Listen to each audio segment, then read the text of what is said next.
বিসমিল্লাহির রহমানির পরম করুণাময় আল্লাহর নামে সালাম। আমি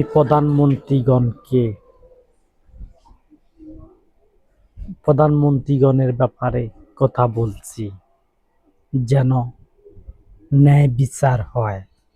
আল্লাহ সুবহানাহু ওয়া তাআলা যেন ন্যায় বিচারটি করেন। যেসব প্রধানমন্ত্রী অন্যায় ধরা তারাই তাদেরকে নিয়ে যায় পড়বে।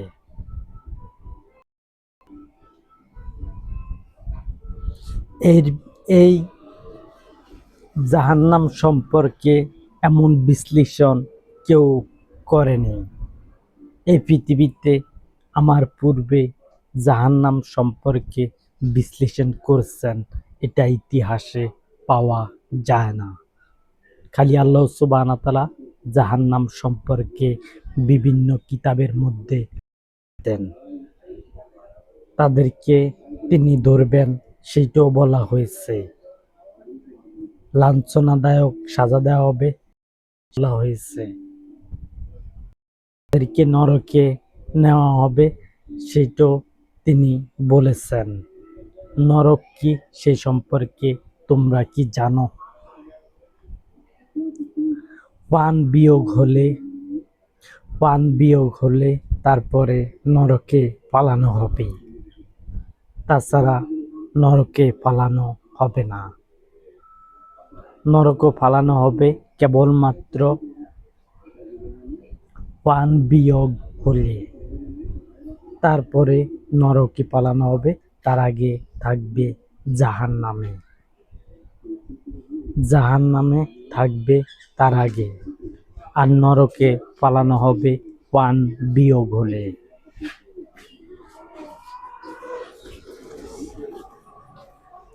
আমি সমাধান করতে চাই, বিচার দিবস আল্লাহ সুবহানাহু ওয়া তাআলা শেষ করবেন।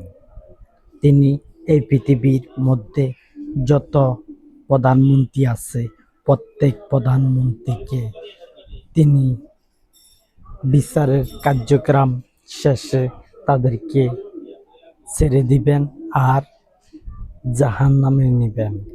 আর মানুষ, এই পৃথিবীর মানুষ হয়ে যাবে তিন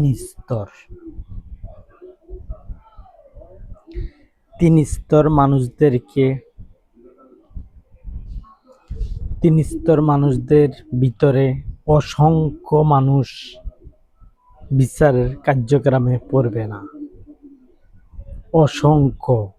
আর হাতে গোনা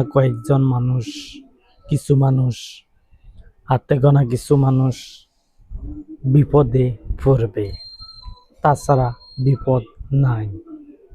আমি যেসব কথাগুলো বলছি সেসব কথাগুলো তোমাদের কি ধারণা রয়েছে যে তোমরা বিচার দিবসের দিনে কথা বলবে না? প্রধানমন্ত্রীরা অবশ্যই বিচার দিবসের দিন কথা বলবেন। তারা কথা বলার সুযোগ পাবে মাত্র 15 মিনিট উপরে, আর নিচে থাকবে 15 মিনিটের নিচে থাকবে তাদের বক্তব্য। তাদের কথা থাকবে 15 মিনিটের নিচে। যদি হিকমতপূর্ণ কথা বলে তাহলে সেই হিকমতপূর্ণ কথার জবাব দেব আমি। যদি হিকমতপূর্ণ কথা তাদের পাই তাহলে আমি তাদের কথার জবাব দেব। এবং এই বিচারের কার্যক্রম আল্লাহ সুবহানাহু ওয়া তাআলা বলছেন মালিক ইয়াউমিদ্দিন, যিনি বিচার দিবসের মালিক। তাহলে মালিকে বিচার দিবসের দিনে বিচারের কার্যক্রম করবেন। মালিক ইয়াউমিদ্দিন, যিনি বিচার দিবসের মালিক। তাহলে বিচার দিবসেরও একটা মালিক থাকতে হয়। এখানে একটা মালিক হলো বিচার দিবসের মালিক, আর সেই বিচারের কার্যক্রমে সামনে অগ্রসর হতে যাচ্ছে। আর এই বিচারের কার্যক্রম এখানে শেষ হবে। আর এই পৃথিবীতে বিচারের কার্যক্রম শেষ হবে, এছাড়া বিচার দিবস শেষ হবে না। আর অতি নিকটবর্তী হলো বিচার দিবস। সেটা ওই যে বলবে 50 বছর আছে, 100 বছর আছে, 100 কোটি বছর আছে, সেইটা বলা যাবে না। বিচার দিবস অতি নিকটবর্তী। যখন বিচারের কার্যক্রম হবে তখন দেখা যাবে কারা জাহান্নামে যাচ্ছে, তাদেরকে তোমরা দেখতে পারবে। এই পৃথিবীর বর্তমানে যেসব মানুষ আছে তোমরা দেখতে পারবে। আমি যখন বলছি বর্তমানে, তোমরা দেখতে পারবে জাহান্নামে কিভাবে তাদেরকে নেওয়া হইতেছে, জাহান্নামে তাদেরকে কিভাবে ঢুকানো হইতেছে, জাহান্নামে কিভাবে তাদেরকে পায়ের মধ্যে শিকল লাগানো হবে, জাহান্নামে কিভাবে তাদের পায়ের মধ্যে শিকল দিয়ে উল্টিয়ে ঝুলিয়ে রাখা হবে। আধা ঘন্টা, আধা ঘন্টা হোক, আর আধা ঘন্টা বলতে এটা অনন্তকাল থাকবে, সেটা আধা ঘন্টা বলা হয়নি, সেটা আধা ঘন্টা বলা হবে না। আমি যদি 1 মিনিট রাখি তাহলে ওই 1 মিনিটকে দেখানো হবে। এটা অনন্তকালের জন্য তাদের তাদের জাহান্নামটি বহাল থাকবে। আমি তাদেরকে বিচার দিবসের দিনে তাদেরকে একত্র করব। যত প্রধানমন্ত্রী থাকবে আমি যদি বানাইতে পারি প্রধানমন্ত্রী, তাহলে তারা একত্রে থাকবে, তাদেরকে আনা হবে বিচার দিবসের দিনে, তাদেরকে আনা হবে, তাদেরকে গ্রেপ্তার করা হবে না। তারা সসম্মানে চলে আসবে আমার কাছে। আমি যেখানে থাকবো সেখানে চলে আসবে এবং তাদেরকে নিয়ে আমি বৈঠক করব। আমি একটা বৈঠক হলেও করব বিচার দিবসের দিনে, তাদেরকে নিয়ে একটা বৈঠক হলেও করব। আর এতে থাকবে সাবেক প্রধানমন্ত্রীরা, আর থাকবে আমার প্রধানমন্ত্রীরা, তারা থাকবে এবং 3 স্তর করা হবে। আর এই পৃথিবীতে হবে বিচার দিবসের মাঠ। এই পৃথিবীর যেখানে থেকে আমি কথা বলি সেইখানে কিন্তু প্রধানমন্ত্রীগণকে হাজির করা হবে, আমার প্রধানমন্ত্রীগণকে হাজির করা হবে এবং সাবেক প্রধানমন্ত্রীগণকেও হাজির করা হবে। এ হাজির সামনে থাকবে। আর তোমরা তো দেখতে পাও তাদেরকে ভাবে লাঞ্ছনাদায়ক সাজা দিলাম, তোমরা তো দেখতে পাচ্তেছ, তোমাদের চোখে তো ঘটনা ঘটাইছি। যেই ঘটনা আমি আমি আগাম বলি, সেই ঘটনা তোমরা দেখতে পারবে অনন্তকাল। যা তোমরা যতদিন ক্ষমতায় থাকো ততদিনই তোমরা দেখতে পারবে। আর তোমরা তো ক্ষমতার মধ্যে আছোই, এই ক্ষমতা থেকে তোমাদেরকে কেউ সরাতেও পারবে না। আর আমি এমন সিস্টেমে রাজত্ব করলাম তোমাদের জন্য, প্রধানমন্ত্রীদের জন্য এবং তারকারাজিদের জন্য, মন্ত্রীদের জন্য। আমি কিভাবে সিস্টেম করলাম সেটা তো তোমরা দেখতে পাচ্তেছ। আমি কিন্তু অগ্রিম কথা বলতে পারি। আমার অগ্রিম কথা কেউ প্রত্যাখ্যানও করতে পারবে না যে এটা অগ্রিম হয়েছে। কারণ যখন আমি বিচার দিবস শেষ করব এবং প্রধানমন্ত্রীদেরকে আমি একত্র করে আমি বিচারের কার্যক্রম শেষ করব, তখনই তো প্রমাণ হবে যে আমি অগ্রিম যেগুলো বলছি সেগুলো তোমাদের জন্য আজকে হয়ে গেল প্রমাণ। আজকে বলতে আমার কথা আজকে রয়েছে, যত কথা আমি বলছি আজকে আমি কথাগুলো বলতেছি। তার মানে আমি এখানে যতদিন থাকবো একদিনকার জন্য থাকবো, একদিনও হবে না। আমি 1000 বছরকে ধরি একদিন, তাহলে আমি কি 1000 বছর থাকবো? আমি তো 1000 বছর থাকতে পারবো বলতে এই একদিনে আমি 1 কোটি বছর 60,000 কোটি বছরও থাকবো। সেই একদিন আমার কথা আজকে বলতেছি। তোমরা আজকে যেগুলো আমার কথা শুনবে তোমাদের জন্য এটা আজকে বলা হয়েছে। আজকে আমি অনন্তকালকে নাম রাখলাম আজকে। আজকে আজিয়া আমি নাম রাখলাম অনন্তকালের জন্য আজকে। যত কথা আমি রেকর্ডিং করেছি তত কথায় তোমাদের জন্য আমি আজকে কথাগুলো বলতেছি। তোমরা যেগুলো শুনতেছ সেগুলি আজকের কথা, এগুলো কিন্তু পুরাতন নয়।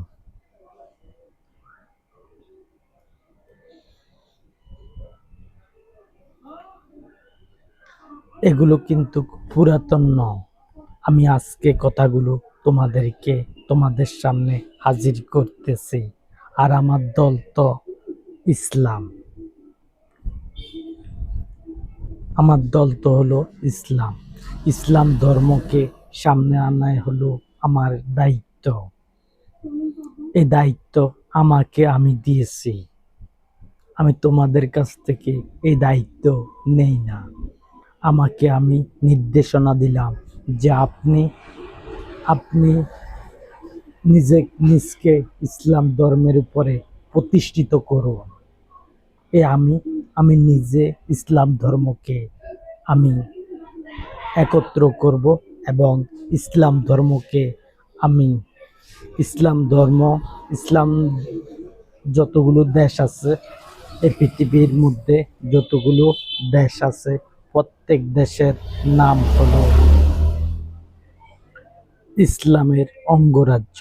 আমি হলাম ইসলাম, আর অঙ্গরাজ্য হলো এই পৃথিবীর দেশগুলো হলো অঙ্গরাজ্য আমার। আমি প্রত্যেক প্রধানমন্ত্রীকে পৃথক করব। আমি পৃথক করেছি প্রত্যেক প্রধানমন্ত্রীকে, যেন তারা নিজভাবে ক্ষমতা গ্রহণ করতে পারে, আর এটা যাতে অনন্তকাল থাকে, আর আমার কথাগুলো যাতে মৃত্যু না হয়, আমার কথাগুলোর মৃত্যু যাতে না হয়, আমি সেই হিসাবে কথা বলছি। যেন আল্লাহ ও রসুল আন্তর্জাতিক দলের নাম হলো ইসলাম। এই ইসলামকে আমি প্রতিষ্ঠিত করতে চাই। যেই ইসলামকে আমি দায়িত্ব দিয়েছি আমাকে ইসলামকে প্রতিষ্ঠিত করার জন্য, সেই ইসলামকে আমি প্রতিষ্ঠিত করার জন্য কথা বলতেছি। এবং আমার কথাগুলো টিভি সেন্টারে উঠার সাথে সাথে ইসলাম ক্ষমতা আসবে 1 বছরের ভিতরে। 1 বছরের ভিতরে ইসলাম ক্ষমতা আসবে। যত বড় প্রধানমন্ত্রী হোক না কেন, যদি আমি দোষ ধরতে পারি তাহলে আমি তাদেরকে 1 বছরের ভিতরে আমার কথা শোনার পরে তারপরে ক্ষমতা থেকে সরতে হবে, নয়তোবা ভোট করে সরতে হবে। হয়তো ক্ষমতা ছেড়ে দিয়ে সরে যাইতে হবে, নয়তোবা ভোট করে দিয়ে সরে যাইতে হবে।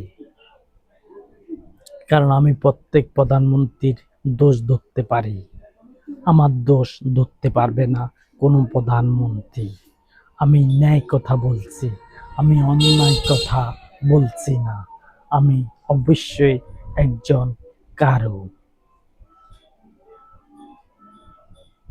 এটা হলো বিশ্বজগতের পালনকর্তা আল্লাহর একটি নাম।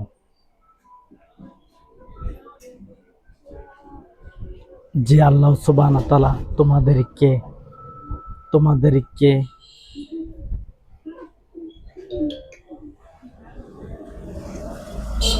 ন্যায়ভাবে চালাচ্ছেন।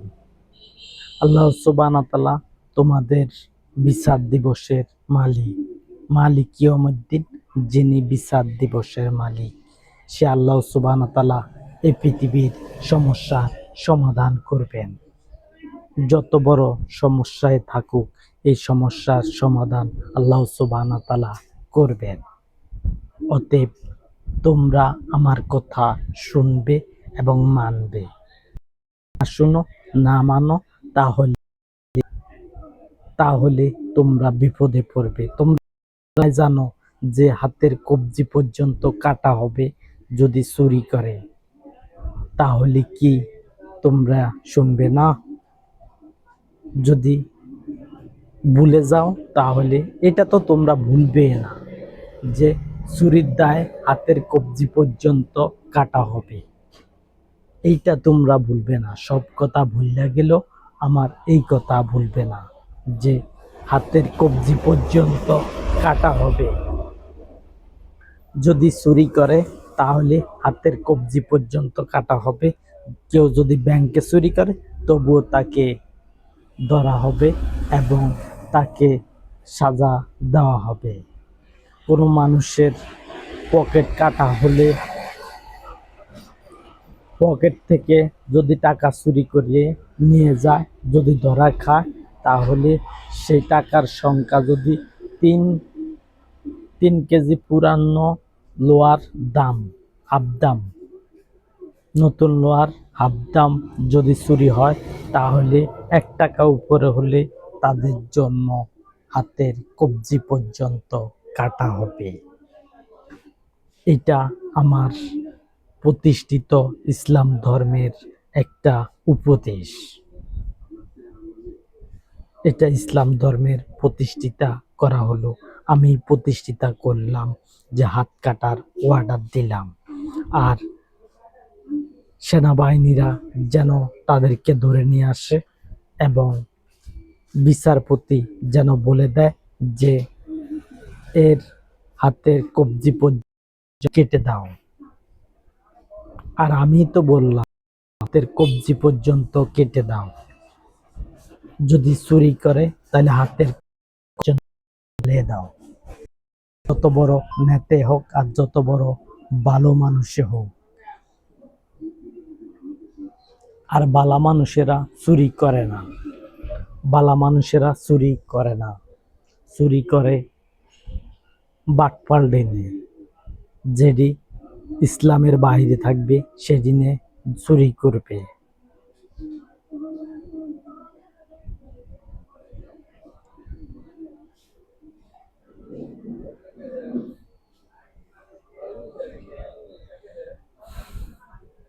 আর আমি চাই না কেউ চুরি করুক এই পৃথিবীর মধ্যে।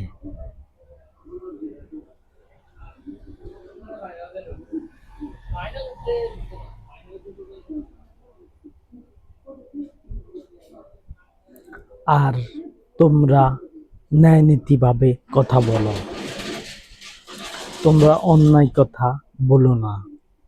তোমাদেরকে বলতেছি তোমরা ন্যায্য কথা বলবে। আমি আমার প্রধানমন্ত্রীগণকে বলছি বিচার দিবস যাতে করতে পারি। আমি তোমাদেরকে বলছি তোমরা আমার নির্দেশনা অনুযায়ী তোমরা চলে আসবে। তোমাদেরকে বেশি মানুষ আনতে হবে না, মাত্র 5 জন নিরাপত্তা বাহিনীর লোক থাকবে আমার ভিতরে। আমি আমি যেখানে বিচার দিবস করব, প্রত্যেক প্রধানমন্ত্রীর সাথে 5 জন নিরাপত্তা বাহিনী থাকবে, এর উপরে থাকবে না। যেখানে বিচার দিবস হবে সেখানে এর ভিতরে 5 জন থাকবে একজনের কাছে, আর তারা যেন না সরে।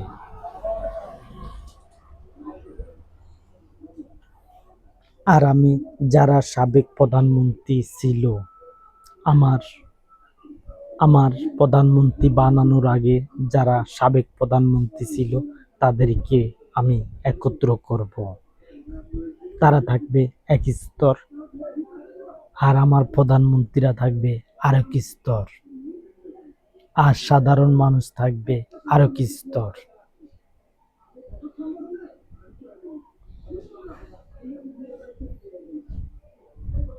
তাহলে ন্যায্যভাবে ভোট করা হবে। আমার দল যদি সামনে বিজয় হয় তাহলে আমরা কিন্তু আমার দল যদি ন্যায়ভাবে বিজয় হয় তাহলে কিন্তু বিচার দিবস হবে।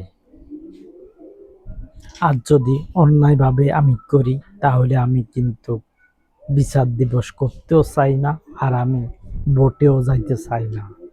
আমি অন্যায়ভাবে একটা ভোটও নিতে চাই না। আমাকে যদি পারো তাহলে তোমরা আমাকে সংবিধান মেনে আমাকে সাপোর্ট করবে, আমাকে ভোটটি দিবে তোমরা সংবিধান মেনে। আমি ন্যায়ের কথা বলছি, অন্যায়ের কথা বলছি না। আমি তোমাদেরকে বলতেছি যেন ইসলাম ধর্মকে তোমরা সামনে অগ্রসর করতে পারো। আমার প্রধানমন্ত্রীগণকে বলছি যেন তোমরা সামনে অগ্রসর করতে পারো। তোমরা নেতৃত্ব দিবে। আমার প্রধানমন্ত্রীগণকে বলছি নেতৃত্ব দেওয়ার জন্য, সাধারণ মানুষের কাছে পৌঁছার জন্য। তোমরা তোমরা যতটুকু পারো ক্ষমতা আসার পরে তোমরা ন্যায়নীতিভাবে দেশ চালাবে এবং মানুষের উপকার কিভাবে করতে হয় সেটা আমি ধীরে ধীরে সেটা প্রকাশ করব। আর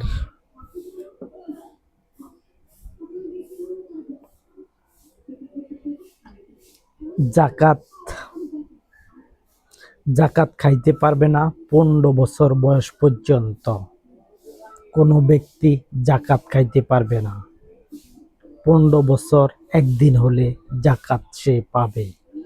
তার যদি 1 টাকা হয় 1 টাকা তাকে জাকাত দেওয়া হবে। আমি সবার মাঝে এই জাকাতের সিস্টেমটা করলাম। যারা 15 বছর একদিন হবে, যে তার কাছে 2 ভরি গহনার সমান টাকা নাই, 2 ভরি গহনার সমান টাকা নাই, তাহলে তাকে জাকাত দেওয়া হবে। আর যারা যারা 2 ভরির উপরে গহনা থাকবে তাদের কিন্তু জাকাত খাইতে পারবে না এবং তাদেরকে জাকাত দেওয়া হবে না। 2 ভরির নিচে থাকলে জাকাত দেওয়া হবে, তাকে জাকাত দেওয়া হবে। যত টাকাই পাক সবার সাথে মিলেমিশে তারাও পাবে। 15 বছর হওয়ার সাথে সাথে 1 বছর 15 বছর একদিন হলে জাকাত খাওয়ার অনুমতি পাইল, আর আমি এ অনুমতি দিলাম তাদেরকে জাকাত খাওয়ার। এটা কিন্তু হারাম নয়। তোমরা জাকাত যারা প্রাপ্য তারা খাইতে পারবে, আর যারা প্রাপ্য না তারা খাইতে পারবে না। আমার দ্বারা সম্ভব না আমার প্রধানমন্ত্রীদেরকে দিয়ে 10 টাকার চাইল 1 টাকা দিয়ে কিন্না খাবানের। তোমরা কিন্না খাবে, আমার দল আসলে এইটা করা হবে না। তোমরা কিনে খাবে এবং এখানে যারা কিনতে যায় এখানে বিত্তশালীরা তারা পায়, যারা গরিব তাদের নাম থাকে না। তাহলে আমি এখানে কেন 10 টাকা জিনিস কিনা তোমাদেরকে 1 টাকা দামে খাওয়াবো? তোমরাও ওদের মতো থাকবে, যারা কিন্না খায় তোমরাও তাদের মতন কিনা খাবে। তারা হাতে গোনা কয়েকজন, একটা দেশের মধ্যে নও, কোটির ভিতরে 1 লক্ষ মানুষ পায় না যে সেসব মালগুলো, তাহলে তাদেরকে কেন দেব? আর কেন 10 টাকা দিয়ে কিনা আমি তোমাদেরকে 1 টাকা তোমাদের কাছে বেচবো, আর ওরা কেন সমান টাকা দিয়ে খাইতে পারবে না? ওরা কেন, যারা সরকারিভাবে না পাইব, তারা কেন 10 টাকা দিয়ে কিনা খাইতে হবে, আর ওরা কেন 1 টাকা দিয়ে কিনা খাইতে হবে?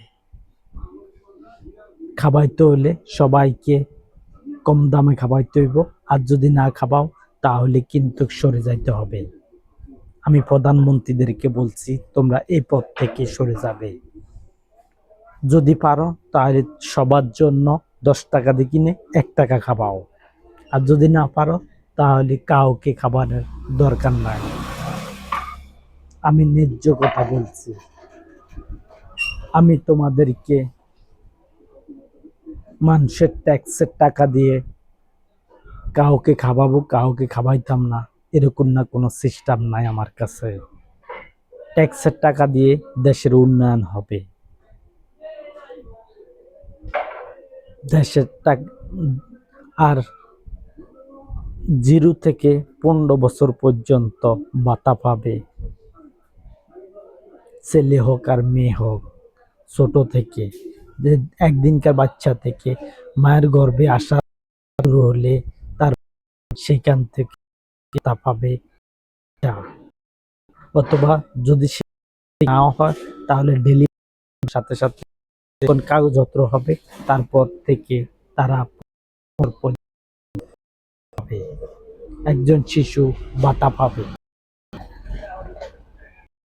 বয়স যখন বছর হবে তখন কিন্তু আর 15 বছর একদিন হলে পাবেন, এরা করে খাইতে হবে। তারা করে খাওয়ার জন্য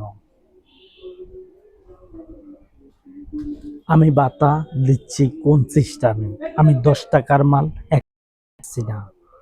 আমি যদি পারি তাহলে আমি যতটুক পারি ততটুক তোমাদের পিছনে আমার প্রধানমন্ত্রীদেরকে দিয়ে আমি সমাধান করব এবং তোমাদের পিছনে খরচ করাইব। আর যখন আমি যুদ্ধক্ষেত্রের মাল কিনা বেচা কাজ করা এবং সেগুলো উঠিয়ে নেব, তখন অটোমেটিক মালের দাম এমনি কমে যাবে, খাদ্যর দাম কমবে এবং অতিরিক্ত টাকা বানানো যাবে না। যতটুক দরকার ততটুক টাকা বানাইতে হবে।